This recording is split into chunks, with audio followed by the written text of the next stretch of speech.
Hello and welcome on Watches TV, and we anticipated slightly things because this is a Watches and Wonder video report, but we have the opportunity of having Bertrand, a good friend from Arnold Son in Angelus with us, just to free him a little bit more time for the event itself. So welcome, thank you for dropping by. Thank you very much. And so what are the kind of the big news? Let's do one brand after the other, and let's start with Arnold Son. So Arnold Son, it's a very important year for us because it's a 260th anniversary.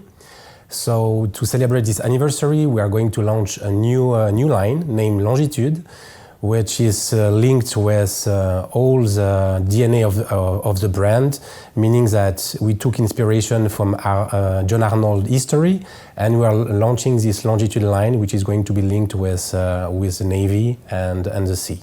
It has a very sporty feel to it. I guess this was something that was deliberately done and achieved. Yes, exactly. In my opinion, we were missing a line which is a bit sporty and with integrated bracelet, and it's why we decided to have for the first time also a line in titanium. Okay, can you give us a little bit the main characteristic of the timepiece, whether in terms of size but also in terms of movement? So the size is going to be 42.5 millimeter. We are going to have 3 different versions.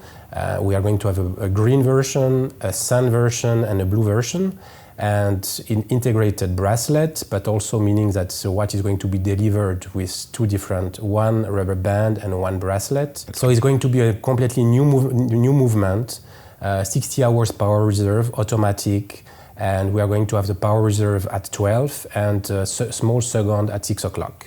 All right, and those pieces presented at Watches and Wonder, are they limited, or is it? I guess it's going to be a full new line for you guys. It's limited in terms of annual production, but also we are going to have one limited edition of 88 pieces. That's the Sun version, but the rest, the other colors, are going to be non-limited. And what is going to be the price point of this timepiece? We are going to be below 20,000 Swiss francs. Okay, all right. And regarding the 160th anniversary of the brand? 260, Jesus, time passes by very quickly. So are there any other celebrations that you're going to do for this? So we are going to launch also a book during Watch and Wonders. I know that it's not normally to launch some books, but it's very important also to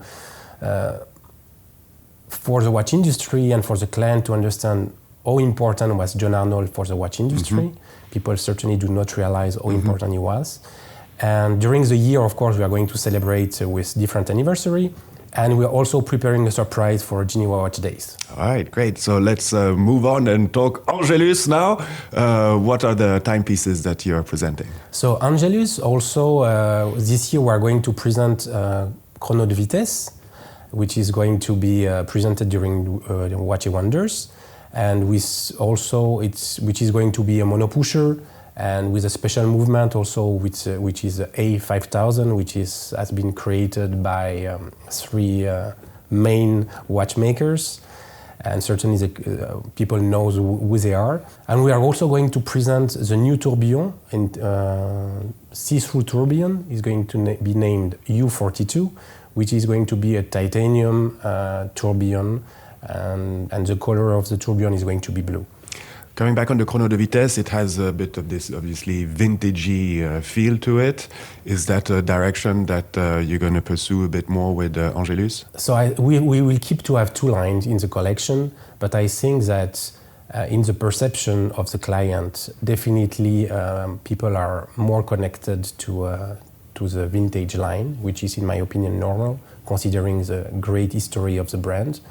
And also for Asian client, for example, the fact that the pieces are a little bit smaller certainly helps them to push their decision to buy some vintage inspiration pieces. Well, personally, I really like this Chrono de Vitesse. So how is it going to be made available? Is it going to be also limited, or how are you going to deploy this? It's also limited due to the number of movements that we're able to produce. The limited edition just been launched, but unfortunately it's already sold out. And the new collection will come also during the year. We will have some new colors. Mm-hmm. And it will be also limited to 25 pieces per per color. Per color, okay. Yeah. So let's talk a little bit more about business. How are things going for you and your team? I mean, luckily we have not been impacted yet by the crisis that everybody is talking about, but we are very cautious. We will not increase the production this year, and we prefer to concentrate on quality and development of movement for the following years. But we are very positive also for 2024. We don't see any reason why collector will stop to buy Arnold Son or Angelus pieces. What are the kind of the key markets for each brand? So for Arnold Son, we still are very good in Middle East and US, and we're coming very strong in Southeast Asia, also due to the fact that we are collaborating with great retailers. Mm-hmm. And for Angelus, 40 to 50% of the business is still done by US markets, but also having this new collection, vintage collection, we're starting also to equilibrate, and now we're starting to be very good also in Southeast Asia and Middle East. All right, well, thank you very much for your time. Thank you for dropping by, and best of luck for everything. Thank you very much, and see you in Watchy Wonders. That's right. Thank Bye. you.